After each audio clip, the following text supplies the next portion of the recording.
nama hundaan walqixa nama hundaan walqixa rakkata afirkoonitaan rakkata afirkoonitaan nuti daddeeroon gaarii yaannee gaarii ni hojjan gaarii ni hojjan nuti daddeeroon qaaliidha tuffatuun qabnu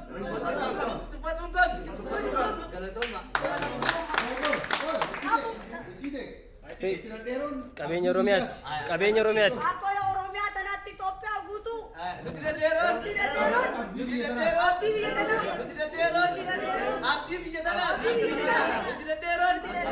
abdii biyya tanaati nuti daddeeroon Qabeenya Oromiyaati. jijjiiramuuf murannee kaanee jirra.